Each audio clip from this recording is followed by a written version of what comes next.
Hey everyone, it's Strange Michael. I hope you're doing well today, and I finally have a review for a film I bought recently. It came out in 2019, and I've wanted to see it for a while. It's part of the Conjuring cinematic universe. The CCU, anyway, TCCU? I don't know.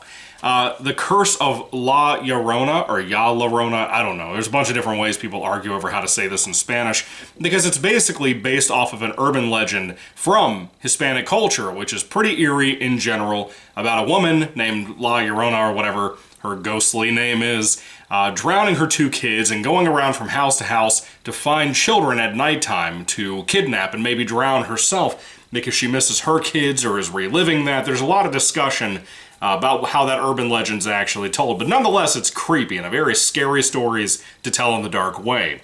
I was kind of looking forward to this movie. I was suspecting that maybe it'd be an underrated movie, maybe that people were just too harsh on it, and sometimes you get that with general audiences in the mainstream and the normies who say things are truly bad movies, like the Slender Man movie, and hell if they weren't right, you know? This movie I was kind of looking forward to. It's directed by the guy who went on to do Nun 2 in the Conjuring universe, and went on to do the Conjuring 3, The Devil Made Me Do It, which was horrible. I watched that for the first time this year, and it was shockingly bad. Anyway, not a big fan of the Conjuring films outside of the first Annabelle movie and the first Conjuring movie. The majority of these I think are just terrible, including Conjuring 2. Yes, I said it, it's bad. It's like the only James Wan film I don't like outside of Aquaman 1, and I haven't even seen 2. So anyway, not a great director. Two writers who did some Netflix stuff that was not very good either. Not that I looked at it too much, but I didn't watch it. I was expecting a cool ghost story, but one of the greatest saving graces about this movie for me, that puts it just above like a Tubi movie, is Linda Cardellini stars in this as the mom. And Linda Cardellini, for anybody who doesn't know that wonderful, wonderful, beautiful woman, was Velma in the Scooby-Doo movies that were live action when I was a kid. And I was into that woman when I was a kid. Didn't care if she was playing a nerdy Velma. She is phenomenal. I love her. Good actress. Really good to see her back in general. But anyway, after the opening of the film with a woman, assuming the original La Llorona, Ya Llorona, whatever her name is, drowning her kids, we move on to about 5 years later, I think is what it was, or a year later. I think it was 5, though. And I think the movie takes place in like the 70s. If I remember correctly, I think the whole film does. It doesn't really look like it because it's shot so modern day-like. I mean, the first Conjuring film is very clearly the 70s, and it's perfect for that. It's shot like that. It feels like older ghost stories from the 70s, the way Wan did that movie. Not this one. This one feels like modern day crap. Linda Cardellini is like a social agent, you know? And she works on a social services case about a woman, and she ends up being drawn into this situation involving some supernatural elements, but also involving her kids, which eventually they have kind of a haunted house story involving this curse of the La Llorona. Everything you could think about being the general, basic, shitty exorcist or ghost movie nowadays, that's what this movie is. Almost to the T. Every trope, every fad, every trend of 2019 and before it and after it, even now, because it still hasn't died somehow, some way, is in this movie.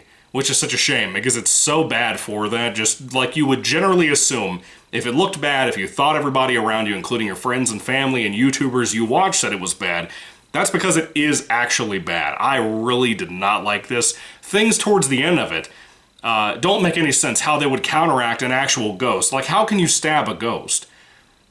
What the fuck? How the fuck does that happen? I don't know. It's just really stupid-ass choices again and again. And then there's some other things involving the social case I mentioned, with Linda Cardellini's character dealing with that one woman, that just kind of, to me, gets in the way of the narrative and what it actually wants to do. It says on IMDb it's an hour and a half long, and it feels to me like they didn't have enough to really fill out the whole movie. I mean, even if it's a general, generic ghost movie, kind of like the first Nun film, but at least that was a period piece, so it had a lot to offer in that respect, even though the movie sucked and I never finished it.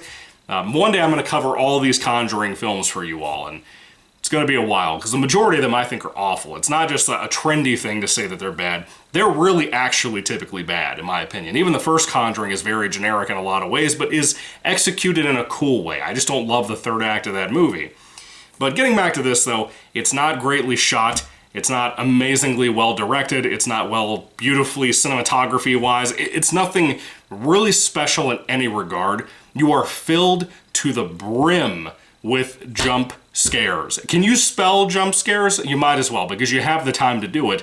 And I guarantee you can't finish spelling the word jump scare by the time the next jump scare happens in the movie. And it's shitty jump scares. They're not earned. It's the turn the volume down thing, have a big wide open shot. We're gonna pan the camera this way, we're gonna pan it back that way, we're gonna pan this way. Oh damn, somebody's right there in your face. That's exactly what keeps happening in this movie again and again and again. And where that might work for somebody like my wife, who's not a horror fan, who gets scared by this stuff, it didn't affect me. I didn't think there was any kind of real tension, but I would be lying to you if I said I wasn't into the movie for the first third of the film. The first act, I actually liked the development of Linda Cardellini, because I realized she was in this after not knowing that, and it made it a little bit more watchable for me.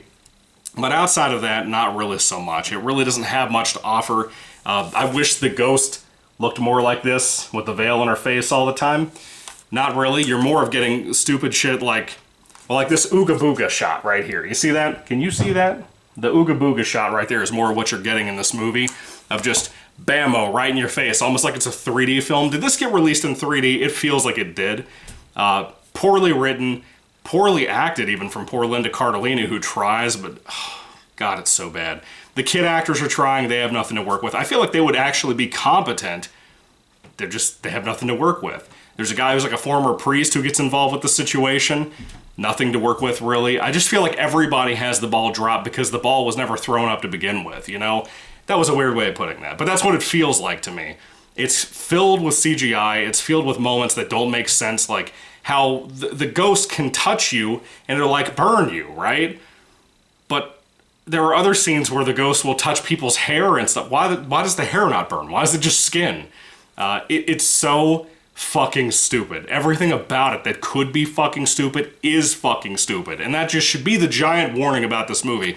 The Curse of Fucking Stupid is what it should be called. But anyway, The Curse of La Llorona, probably, possibly, aside from The Nun, and to me, Conjuring 3, maybe Annabelle 3, maybe Annabelle Creation. It may be tied in with all of those as being the worst Conjuring franchise movie. It is shockingly bad. Conjuring 3 was bad, Annabelle 3 was bad, but at least Annabelle 3 had some cool things, and it's a killer doll movie. They all have the same general idea of how to make a movie, and it's all bad, in my opinion. I'm not a fan of any of that. It clearly has its fans, because people just keep going and going and going. Teenagers keep going and going and going. This is rated R somehow. I don't get that, how that's possible, but it is, and it sucks. So don't waste your time, don't waste your money. I got it for like $2, like the sticker shows, and that's it for me. I'm glad I finally got to see it. I'm kind of glad I got to... I think at this point I've seen all of these movies, except for Nun 2. So at some point I'll try to watch that and finish Nun 1. But outside of that, I'm not thrilled about ever watching more of these, especially after the ones I have seen being so rough generally. But, you know, they have their moments, but this one not really. So if I had to rate The Curse of La Llorona, or whatever it's called, on a 5-star basis, I'd give it like a 1 out of 5 stars. I love Linda Cardellini, probably the first ever crush I had on a woman, I don't know, but fuck was she bad. Everybody was struggling with this movie. I don't blame them, the script is horrible. How do you have 2 people writing this turd? How? Anyway, let me know what you think about this film, the Conjuring movies, the Annabelle movies, all of that stuff down below, and explain to me how we don't have a Crooked Man movie. Out of all the shit that happened in Conjuring 2 that sucked, that was one good thing. We never had a spin-off movie, despite them talking about it for ages, which is a shame in my opinion. Don't we have like an Annabelle 4 coming out or something? I don't know. Anyway, Annabelle Goes to Hell, is that happening? I don't know. Anyway, let me know what you think about the film. What would you rate it? Let me know what you think about the series. Like I said, let me know what you'd rate each of those, rank them out, all of that down below. Thank you all for watching, guys. God bless you all. Catch you later, and Merry Christmas. Goodbye.